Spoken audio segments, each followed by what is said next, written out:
অন্ধ্র এবং তেলেঙ্গানা কুজিন স্টাইলে আজকে আমি স্টাফ ব্রিঞ্জাল কারিটা রান্না করব, যেটাকে অন্য ভাষায় বলে গুত্থি ভাঙ্কা কুড়া। চলুন রান্নাটা তাহলে শুরু করা যাক। জলের মধ্যে একটু নুন দিয়ে বেগুনগুলোকে এইভাবে কেটে অনেকক্ষণ ভিজিয়ে রাখতে হবে। বেগুনগুলো ছোট ছোট বেগুন হলেই ভালো হয়, বেগুনি রঙের বেগুনগুলোকে নিলেই সবচেয়ে বেশি ভালো হবে। নারকেলগুলোকে ভালো করে ছোট ছোট করে কেটে নিতে হবে। কেটে নিয়ে পরে আমরা এটাকে রোস্ট করব। একটা ফ্রাই প্যানের মধ্যে কাঁচা বাদামগুলোকে রোস্ট করব, একদম লো টু মিডিয়াম ফ্লেমে। রোস্ট হয়ে গেলে খোসাগুলোকে ভালো করে ছাড়িয়ে নিতে হবে, নাহলে খেতে ভালো লাগবে না। এবার ফ্রাই প্যানের মধ্যে পরিমাণ মতো তিল, গোটা জিরে এবং শুকনো লঙ্কা, দারচিনি, এলাচ, লবঙ্গ দিয়ে বেশ কিছুক্ষণ রোস্ট করতে হবে, একদমই লো ফ্লেমে, যাতে পুড়ে না যায়। এবং দিতে হবে একটু মেথি। এরপর নারকেলটাকেও রোস্ট করে নেব। সমস্ত উপাদানগুলো ঠান্ডা হলেই তবেই আমরা মিক্সিং জারে এগুলোকে দিয়ে, জল না দিয়ে প্রথমে শুকনো অবস্থায় একবার পেস্ট করে নেব।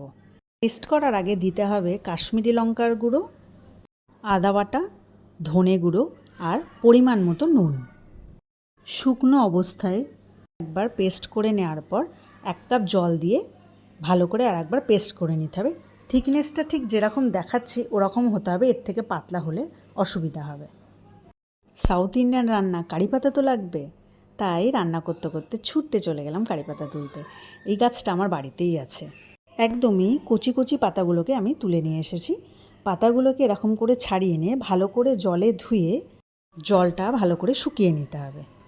এবার বেগুনের মধ্যে আমরা পুর ভরবো, তাই জল থেকে বেগুনগুলোকে তুলে ভালো করে একটু মুছে নিচ্ছি, যাতে জলটা না থাকে, কারণ এটা তেলে দেব তখন একটু অসুবিধা হবে। তাই সাবধানে আস্তে আস্তে মশলাগুলোকে এর মধ্যে ভরতে হবে। দেখবেন যাতে বেগুনটা কেটে না যায়, খুব চেপে চেপে ভরার দরকার নেই। আর এই পুরের মশলাটা একটু রেখে দেবো, যেটা আমরা পরে ব্যবহার করব কারি বানানোর জন্য। কড়াইতে রিফাইন তেল দিয়ে একটু গরম হলে ওর মধ্যে দিয়ে দেবো সর্ষে, গোটা জিরে আর কারি পাতা। কারি পাতাটা একটু ভাজা হয়ে গেলে দিয়ে দেবো ওর মধ্যে কেটে রাখা পেঁয়াজ। পেঁয়াজটা আমরা খুব বেশি ভাজবো না, পেঁয়াজটা একটু ভাজা হয়ে গেলে দিয়ে দিতে হবে পুর ভরা বেগুনগুলোকে। বেগুনগুলোকে আস্তে আস্তে একটু নাড়াচাড়া করার পর ওর মধ্যে দিয়ে দেবো রসুন কুচি আর আদা বাটা। আপনারা চাইলে এই সময় টমেটোও দিতে পারেন, কোনো অসুবিধা নেই। আর যখন তেল গরম করে সর্ষে দিলাম, ওই সময় একটু হিংও ব্যবহার করতে পারেন। অ্যাকচুয়ালি রান্নাটা পুরোটাই কাস্টমাইজ, যে যেমন পারে তেমনভাবে রান্না করতে পারে। কড়াইতে দিয়ে দেবো হলুদ গুঁড়ো, কাশ্মীরি লঙ্কার গুঁড়ো আর পরিমাণ মতো নুন। মশলাটা কষানো হয়ে গেলে দিয়ে দিতে হবে জল, এবং জলটা একটু ফুটলেই তখনই দিয়ে দেবো পুরের যে মশলাটা আমরা রেডি করেছিলাম সেইটা। ভালো করে নাড়াচাড়া করার পর 30 মিনিটের জন্য ঢাকা দিয়ে রেখে দেবো। 30 মিনিট পর এর মধ্যে মিশিয়ে দিতে হবে তেঁতুলের জল। তেঁতুলের পরিবর্তে এখানে লেবুর রসও ব্যবহার করা যেতে পারে, কোনো অসুবিধা নেই। রান্নাটা খুবই ফ্লেভারফুল, বিভিন্ন ধরনের মশলার টেস্ট এখান থেকে পাওয়া যাবে।